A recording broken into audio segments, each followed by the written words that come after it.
பூவாழை நிகழ்ச்சி நேயர்களுக்கு இனிய காலை வணக்கம். மாடிகளிலும் வீடுகளிலும் தோட்டங்களிலும் பல செடிகளை வளர்த்து வரீங்க. பாரம்பரியம் மிக்க மூலிகை செடிகளை அது கூட வளர்க்கணுன்றதுனால தான் ஒவ்வொரு நாளும் பூவாழை நிகழ்ச்சியில் அந்த மூலிகையை பற்றி சொல்லிட்டு வரோம். இன்றைக்கி நாம் பார்க்கக்கூடிய மூலிகையின் பேர் சிகப்பு திப்பிலி. இது வெப்பமண்டல பகுதிகளில் காணப்படுகிறது. கேரளா மற்றும் மேற்கு தொடர்ச்சி மலைகளில் இது பெரும்பாலும் காணப்படுகிறது. இந்த சிகப்பு திப்பிலி மட்டும்தான் அரிய வகை சிகப்பு திப்பிலி ஒரு சில இடங்களில் மலைகள் 2000 அடி உயரங்களில் மலைகளில் தான் இது ஏற்கூடியாக வளர்ந்துட்டு வருது. இது தாவரங்களில் ஏறி வளர்ந்துட்டு வருது.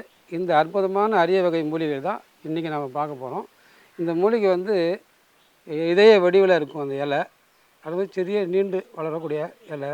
இது தண்டு மனம் கொண்ட தண்டு. எல்லாம் இந்த இலைகளும் அந்த கனிகள் சிகப்பாக இருக்கும். அந்த கனி சிகப்பாக இருக்கும். இது முழுக்க இந்த வேரும் இந்த கனிகளும் தான் நம்ம மருத்துவத்துக்கு நம்ம எடுத்துக்கிறோம். இது இது இந்த வியாதிகளை எப்படி குணப்படுத்தும்னு பார்த்திங்கன்னா, சுவாச உறுப்புகளில் இருக்கக்கூடிய வியாதிகளை குணப்படுத்தும். ரெண்டாவது மூச்சு திணறல், ஆஸ்மா அது போன்ற வியாதிகளை குணப்படுத்தும். தோல் சம்மந்தப்பட்ட வியாதிகளும் இது குணப்படுத்தும். குழந்தைகளுக்கு குடலில் இருக்கக்கூடிய கிருமிகளை இது குணப்படுத்தும். முக்கியமாக நம்ம மூச்சு குடலில் இருக்கக்கூடிய எல்லா விதமான பிரச்சனையும் குணப்படுத்தக்கூடியது திப்பிலி.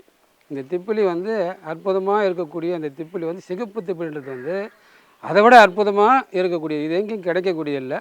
இதோடைய வளர்நிலைப்பு பார்த்தீங்கன்னாக்கா மலைகளில் 2000 அடி உயரத்தில் தான் இது வளருது. அதை நாம் நம்ம இடத்துல வளர்த்தோம்னா அதுபோது இதனுடைய பாரம்பரியம் மிக்க அதுபோது அந்த அழிஞ்சு போகாத இது பாதுகாக்கப்படும்.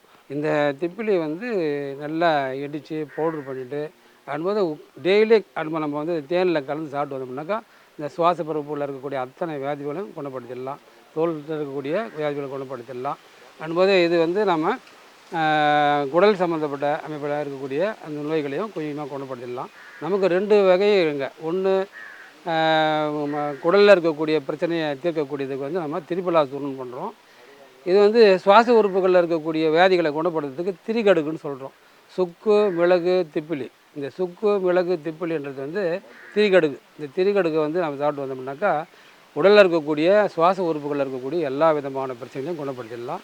அதனால் இந்த மாதிரி திப்பிலியை நம்ம பயன்படுத்தி வரணுன்றதுனால தான் இன்றைக்கி நாம் இந்த திப்பிலியை நம்ம பார்த்துட்டு வரோம். இது நம்ம வளர்க்கலாம். எப்படின்னா தொட்டியில், பிளாஸ்டிக் பையில் இதை வளர்க்கலாம். இது மரங்களில் எச்சரிக்கையாக இது ஏறக்கூடியது.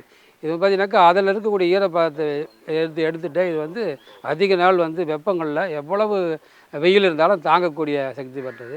அதனால் எப்பவுமே பார்த்தோம்னா நமக்கு 3 விதத்தில் சுக்கு, திப்பிலி, மிளகு, வெத்தலை இதெல்லாம் பார்த்திங்கன்னா ஒரே எண்ணத்தில் இருக்கக்கூடிய இலை மாதிரியே இருக்கும். அதிலே ஒவ்வொரு நாள் மறந்து திப்பிலியா வெத்தலையா இல்லை மிளகான்னு கூட தெரிஞ்ச முடியும். ஏன்னா இந்த 3த்துக்குமே ஒரே மாதிரி அந்த இலையினுடைய வடிவமைப்பு கொண்டது. அதில் திப்பிலிக்கு கொஞ்சம் சிறியதாக இருக்கும்.